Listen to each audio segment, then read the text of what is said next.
Welcome to podcastnya RFS. Series perdana, dan emang masih one and only sih, Cok Jalan Dewean. Di series gentle reminder that we are all meet each other untuk menjalani hidup yang so unpredictable ini. Di setiap episodenya, kita akan kedatangan bintang-bintang temen, bukan bintang tamu ya, yang surely pernah dan masih akan bergumul dalam hidupnya. So please just sit back and relax, cause we are all gonna be reminded that semua orang butuh teman.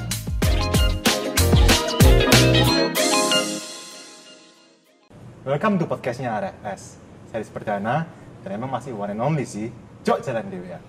Di series gentle reminder that we are all meet each other untuk menjalani hidup yang so unpredictable ini. Di setiap episodenya, kita akan kedatangan bintang-bintang teman, bukan bintang tamu ya, yang surely pernah dan masih akan bergumul dalam hidupnya. So please just sit back and relax, because we are all gonna be reminded that semua orang butuh teman. Nah, hari ini kita kedatangan satu pasang, kalau dibilang orang itu kafit couples. Orang-orang yang married pada zaman pandemi kemarin, tahun 2020. Ada Kotam dan Tina. Halo. Halo. Nah, mungkin nggak seperti regular couples gitu ya, yang sempat menikmati namanya honeymoon. Ke Bali lah, ke luar negeri lah. We assume kalian berdua nggak sempat honeymoon nih keluar. Bener?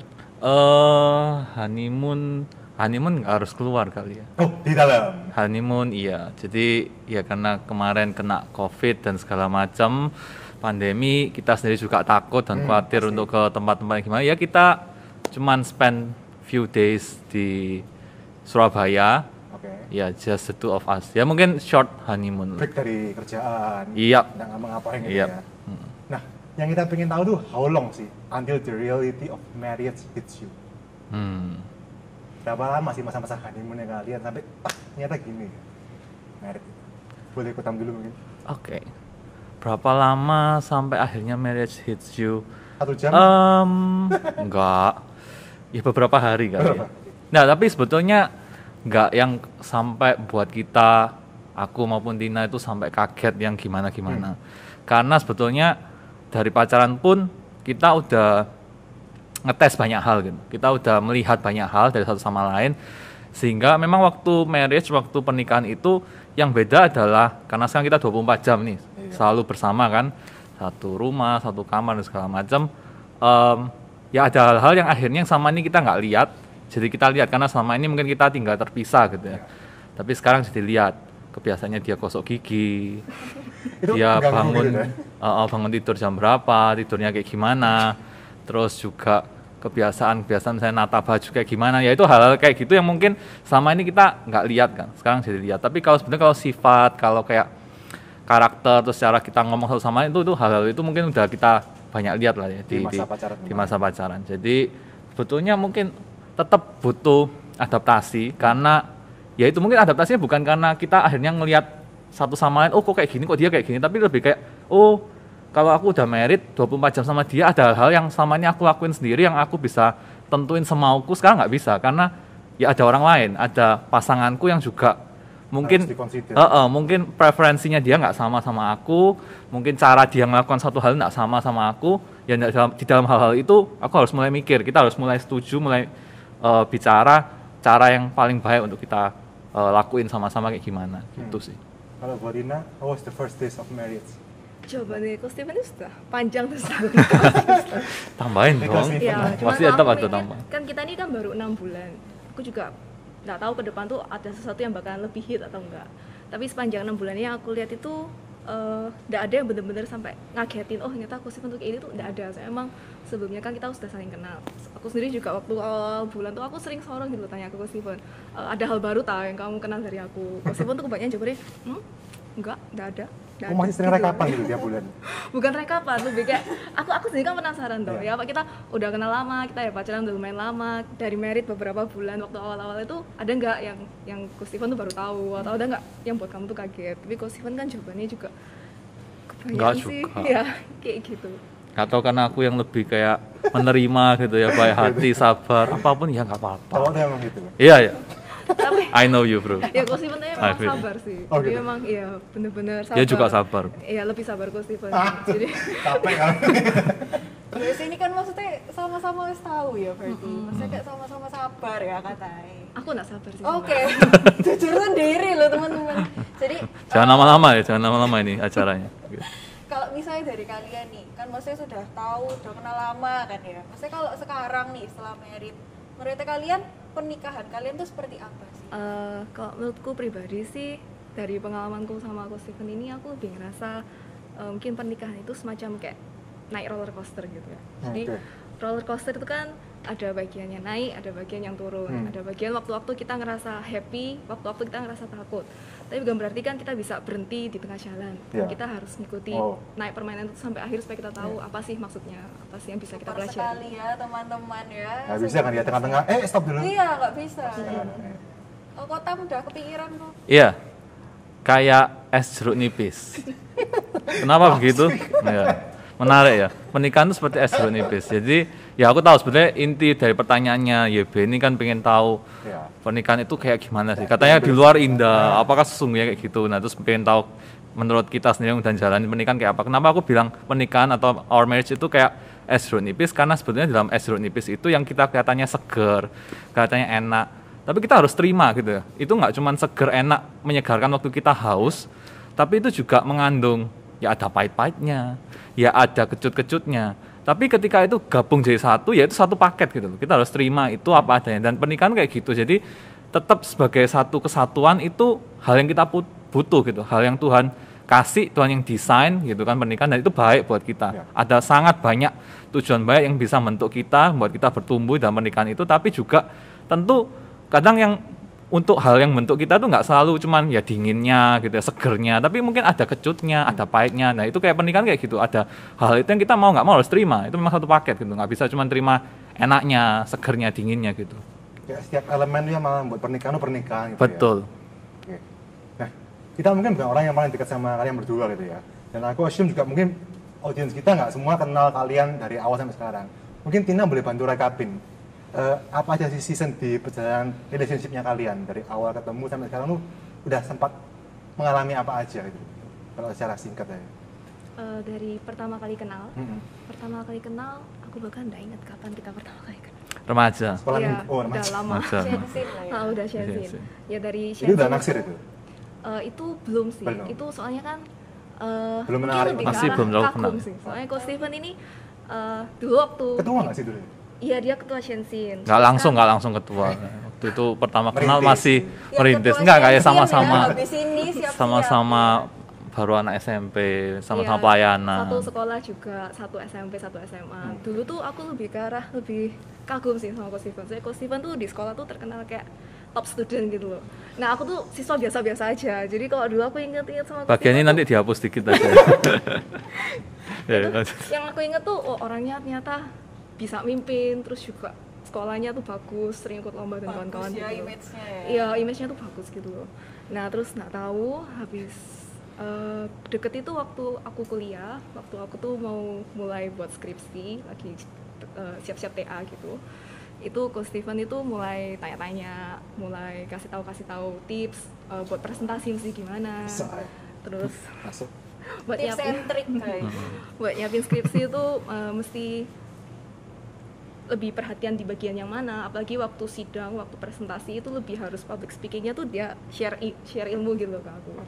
Nah terus nah gitu Intinya kalau mau approach harus kasih value. Jangan approach kan nggak nunjukin value-nya kan ya. Kita doa bareng yuk, Mei. Belum lanjut udah banyak ditolaknya. Ya lanjut. Oh.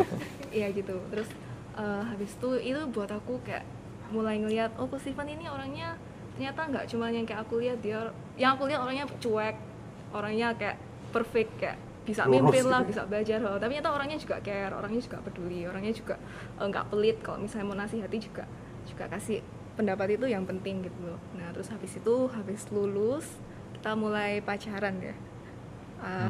Jadi habis Setelah lulus dulu Tina berarti? habis aku lulus Oke. itu berapa bulan? Aku lulus Agustus, September kita jadian. Emang sengaja ditunggu Tina lulus atau baru berani? Nggak juga ya, ada timingnya. Oke. Kan ada perhitungannya, ada plannya memang. Iya, ya. waktu Tuhan katanya. Sama ada strategi yang ya strategi sendiri Oke. gitu ya. Sudah kan? Nah terus kalau tadi nih ya, Belum selesai loh. oh iya Masih tahu ya penasaran wes kan, lah, loh? lanjut. Pacaran terus? Iya. Mulus langsung menikah gitu? Belum. Enggak. Jadi pacaran itu 1,5 tahun ya. 1,5 tahun, terus habis itu aku pergi ke Singapura. Kita LDR-an sampai 2 tahun. Nah, sepanjang LDR itu ya nggak gampang sih. Tapi somehow ya kita manage buat melewati semua itu sih. Terus habis itu waktu aku balik dari Singapura, ya kita terus lanjut tingching, terus kita married. Terus sampai sekarang seperti ini. LDR itu sudah siap ya? Memang maksudnya dari sebelum awal berangkat gitu. Tanya bagus. Siapa yang Sudah jawab? sama-sama siap maksudnya, oh ya kita mau LDR nih. Enggak sih, aku LDR kan karena aku lanjut studi. Aku lanjut studi itu udah kepinginnya dari lama. Tapi waktu pacaran sama Ko Siwon tuh kayak jadi nggak ya, nggak tahu gitu loh mau jadi apa nggak. Jadi aku nggak bilang ke Ko Siwon aku punya rencana buat lanjut studi gitu toh. Terus tapi habis itu akan kerja, habis lulus kan aku kerja 1 tahun, 1,5 tahun lewat, terus hampir 2 tahun tuh aku ngerasa aku pingin belajar lebih lagi, jadi keinginan buat studi itu keluar lagi. Nah dari situ baru aku buletin tekad, aku mau lanjut studi. Aku tanya sama Ko Steven gitu loh, gimana? Koko bisa dukung, Koko tetap mau lanjut. Tapi ya Ko Steven tetap dukung sih. Ini tes pertama kayaknya. Jujur itu sebetulnya bukan ini ya, bukan waktu yang mudah, bukan perjalanan yang mudah LDR. Soalnya kalau tadi Fanny tanya apa pernah kita sengaja tahu waktu aku mau nembak dia, waktu kita pacaran dan jadian apa bakal ada LDR, jujur aja enggak gitu, enggak pernah kepikiran kayak gitu. Pikir kita ya akan berjalan kayak gini gitu, kita akan tetap satu kota, kayaknya ya kita akan ketemu dari acara gereja dan mungkin di luar itu kayak gitu. Tapi tiba-tiba waktu dia minta untuk LDR, yaitu kalau aku sih pemikirannya lebih sederhana sih, mungkin cewek lebih banyak khawatir ya, kayak oh nanti kalau jauh gimana, gini gimana, mungkin ada yang juga khawatir pasangannya bakal kayak gimana, khawatir dia sendiri kayak gimana gitu ya. Banyak lah kekhawatiran. Tapi bukan artinya cowok nggak khawatir sih, cuman mungkin aku sebagai cowok lebih kayak kalau kamu mau pergi, memang kita harus jalani LDR, tapi kamu pergi kan ada tujuan yang lebih besar gitu ya. Karena kamu mau studi, dan kalau memang merasa itu panggilan yang harus dipenuhi, ada satu passion untuk studi, ya aku ngerasa nggak boleh aku sebagai cowok cuman karena satu relasi aku ngikat dia sampai kayak gitu. Karena dia tetap satu pribadi yang dikasih Tuhan, satu pribadi yang Tuhan kasih kemampuan, Tuhan kasih kepandaian, mungkin satu panggilan khusus gitu ya. Jadi kalau dia harus pergi untuk studi, terus studi kan juga nggak untuk selama-lamanya gitu. Masa karena relasi ini terus aku ngikat dia sampai kamu nggak boleh pergi gitu. Aku ngerasa aku nggak punya hak itu, sehingga aku bilang, ya kamu doain, kalau kamu mau pergi, kamu mau studi nggak apa-apa kok. Aku yakin kita bisa baik-baik aja, Tuhan akan sediakan untuk kamu di sana, untuk aku di sini, dan untuk hubungan kita.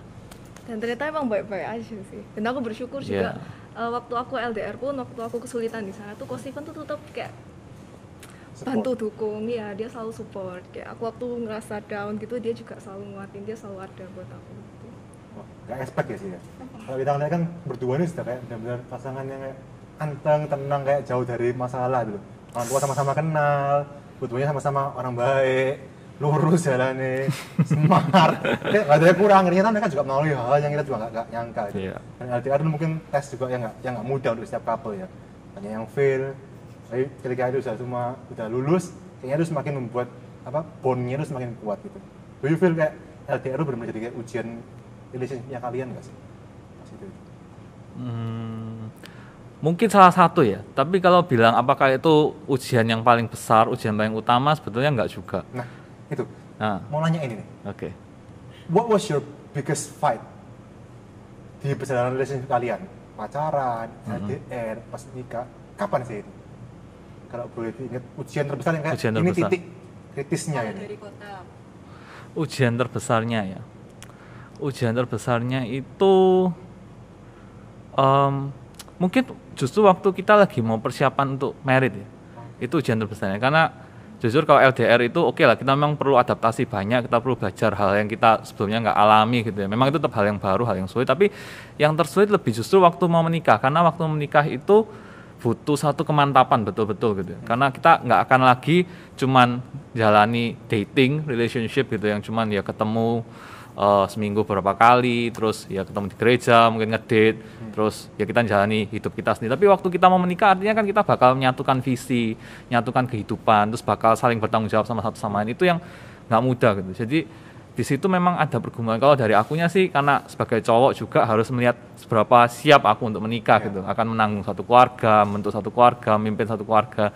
Jadi sebetulnya mungkin itu ya. Jadi perlu untuk menyiapkan diri, perlu untuk benar-benar prepare apakah aku siap gitu, apakah aku sanggup untuk jalani ini gitu sama dia. Mungkin itu kalau dari aku sih. Momen itu sempat meledak atau gimana? Jadi ada respon yang dikeluarin, reaksi yang dikeluarin?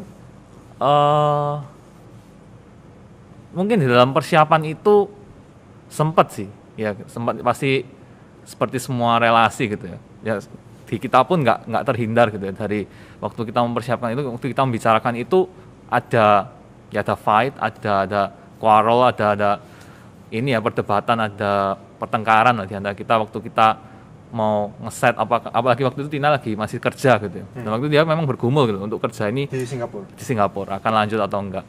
Ya kita waktu itu ada lah di dalam diskusi kita gimana kita mesti kapan meritnya, kita mesti kapan tinggi, kapan kita nyiapin ini dan itu, apa yang kemudian kalau dia pulang gitu ya, dia pulang dari Singapura nggak lanjut kerja, terus kita mau siapin apa di sini. Itu di dalam proses itu banyak sih sebetulnya yang terjadi gitu ya. Jadi baik yang kecil-kecil maupun yang akhirnya besar. Ya kita cuman bersyukur, mungkin aku bisa kutip tadi pinjam quote yang Tina bilang atau penggambaran yang Tina bilang tentang roller coaster gitu. Jadi ada waktunya kita ngerasa waktu kita pacaran mungkin ya naik turunnya itu masih biasa gitu ya. Tapi waktu kita mau merit, mempersiapkan itu putaran yang besar gitu. Dan apakah kita siap untuk muter yang besar itu? Kalau kita nggak siap mungkin ya kalau roller coaster berhenti kan nggak lucu gitu ya. Bisa jatuh segala macam. Kita harus siap gitu untuk menghadapi satu putaran yang besar itu, dan bersyukur walaupun itu berat, itu juga butuh perjuangan gitu. Pastinya butuh banyak mengorbankan ego kita masing-masing. Kita melewati itu sih dengan pertolongan Tuhan ya, bukan kekuatan kita sendiri sih. Dari perspektifnya Tina, kapan biggest trial-nya, biggest fight-nya Tina? Kalau dari aku biggest trial-nya sih waktu kita LDR sih. Soalnya sepanjang kita LDR itu ya kita sempat konflik juga, terus kita juga sering miskomunikasi. Itu kayak apa ya, masalah kecil aja tuh bisa jadi rumit gitu loh. Apalagi kok kita nggak bisa nyelesain itu ketemu langsung, kita kan cuma bisa voice call, kita cuma bisa video call, itu pun ya nggak bisa tahu. Kadang kalau misalnya kita tengkar pun ya kita cuma mau voice call, kita nggak mau video call, nggak mau nunjukin muka, itu pun nggak tahu nih beneran nggak sih kita tuh harus nyelesain gimana sih caranya masalah ini. Nah itu puncaknya itu waktu satu hari itu waktu aku ulang tahun sih di Singapura itu kita tuh sempet miskom. Sebenarnya ini masalahnya nggak rumit gitu, iya kecil, tapi mungkin ini build up gitu ya, dari dulu yang miskom ditumpuk sampai akhirnya hari itu tuh bisa meledak gitu loh. Dan menurutku, tapi kalau kita ingat-ingat lagi ke masa itu, sebenarnya kalau mungkin aku ngeliat aku sendiri belum dewasa. Kalau aku sendiri ngeliat kalau aku lebih dewasa, mungkin kita nggak harus sampai bertengkar kayak gitu, menurutku kayak gitu. Nah kalau tadi itu sebenarnya kan fight-nya lebih sebelum merit gitu ya, kalau dari kota jadi.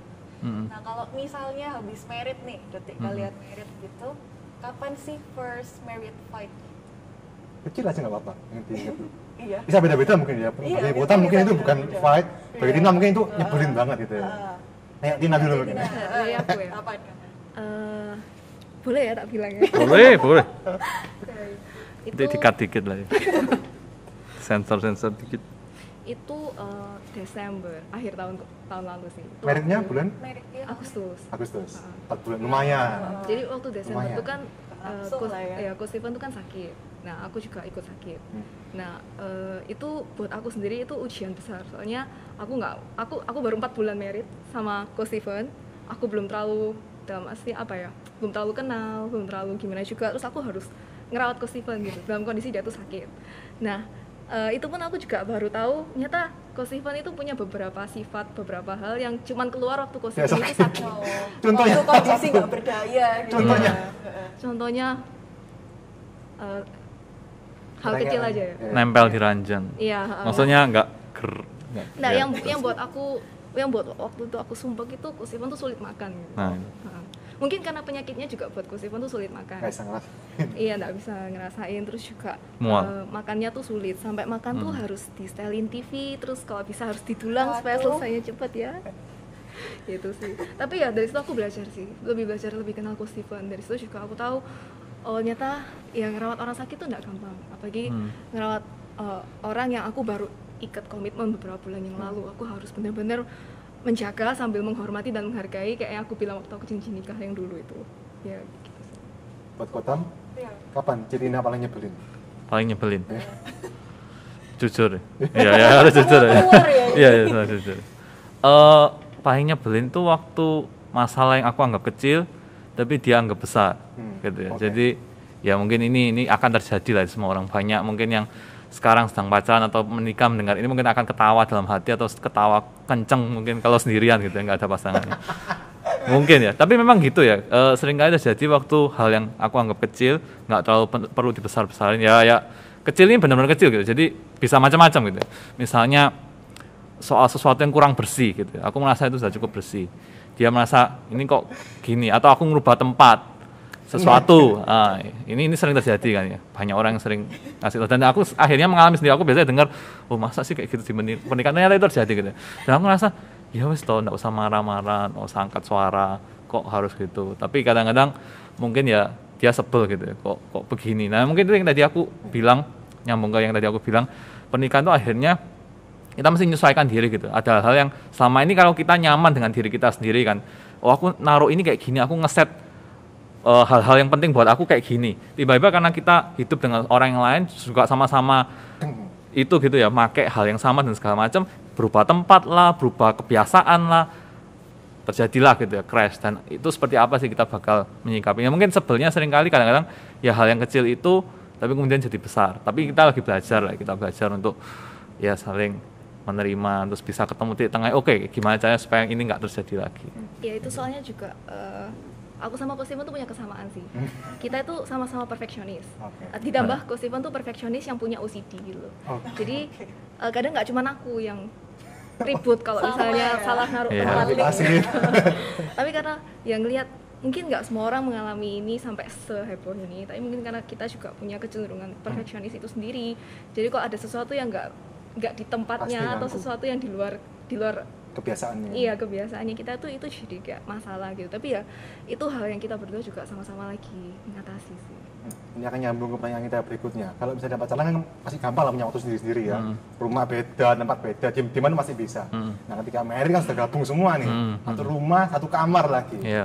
Masih perlu nggak sih kalian punya waktu sendiri-sendiri? Tapi jangan dijawab dulu, karena kita akan ketemu lagi di segmen berikutnya. Jadi buat teman-teman yang penasaran, stay tune ke segmen kita berikutnya. Bye!